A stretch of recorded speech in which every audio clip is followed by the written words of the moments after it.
রাধে রাধে। জগন্নাথ দেবের ৫৬ ভোগের এই বিশেষ ভোগ মহুরা বানানোর জন্য প্রথমে আমি শিলনোড়ায় জিরে, মৌরি, গোলমরিচ আর ১ ইঞ্চি মতো দারচিনি বেটে নিচ্ছি। যেহেতু অল্প মশলা আমি শিলনোড়ায় বেটে নিয়েছি, আপনারা চাইলে অবশ্যই মিক্সিতেও বেটে নিতে পারেন।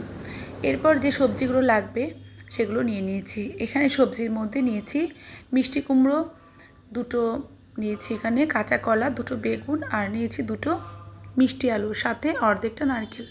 তো সবজিগুলোকে এরকমভাবে খোসা ছাড়িয়ে একটু ডুমো ডুমো করে বানিয়ে নিয়েছি, সাথে নারকেল করে নিয়েছি আর নিয়ে নিয়েছি কিছুটা সিদ্ধ ছোলা। তো এবার কড়াইয়ের মধ্যে দিয়ে দিয়েছি এখানে ৩ টেবিল চামচ মতো ঘি। ঘি মেল্ট হয়ে গেলে এর মধ্যে দিয়ে দিয়েছি বেটে রাখা মশলা, দিয়ে দিচ্ছি এর মধ্যে ১ ইঞ্চি গ্রেট করা আদা। এবারে মশলা আর আদা একটু ভেজে নিচ্ছি গোল্ডেন ব্রাউন করে। খুব ভালো মিষ্টি গন্ধ বের হলে এর মধ্যে দিয়ে দিচ্ছি বানিয়ে রাখা সবজি। তো সমস্ত সবজিগুলো একসাথে দিয়ে দিচ্ছি। তারপরে এর মধ্যে দিয়ে দিচ্ছি স্বাদ মতো নুন। এখানে আমি ১ টেবিল চামচ সন্দক লবণ ইউজ করেছি। আর দিয়ে দিয়েছি ১ টেবিল চামচ হলুদ। জগন্নাথ দেবের রান্নায় কিন্তু সাদা লবণ ইউজ হয় না, সন্দক লবণ ইউজ হয়। তো এবার সমস্ত সবজিগুলো ঢাকা দিয়ে সেদ্ধ করে নেব।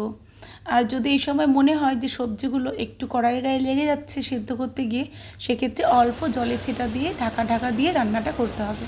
তো সবজিগুলো মোটামুটি 90% সেদ্ধ হয়ে যাওয়ার পর এর মধ্যে অ্যাড করছি সেদ্ধ করে রাখা ছোলা আর নারকেল কোড়া দিয়ে দিচ্ছি। সমস্ত কিছু খুব ভালো করে আরও একটু রান্না করে নেওয়ার পরে এর মধ্যে দিয়ে দিচ্ছি গুড়।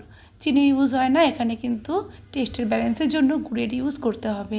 আর কিছুটা ডালের বড়ি আমি আগেই ভেজে রেখেছিলাম, যেটা স্কিপ হয়ে গেছে, সেটাও এর মধ্যে দিয়ে দিয়েছি। এরপর ঢাকা দিয়ে ২ মিনিট মিডিয়াম টু লো হিটে রেখে দেওয়ার পরে নামিয়ে নিয়েছি। এবারে রান্নাটা কিন্তু পুরোপুরি কমপ্লিট। আমি একটা বাটিতে তুলে নিচ্ছি।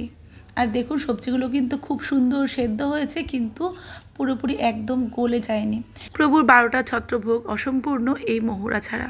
ওপর থেকে কিছুটা নারকেল কুচি ছড়িয়ে ভগবানকে কণিকার সাথে ভোগ নিবেদন করেছিলাম। তো আপনারাও বাড়িতে বানান, প্রভুর ভোগে লাগান, আশা করি ভালো লাগবে। রাধে রাধে, জয় জগন্নাথ।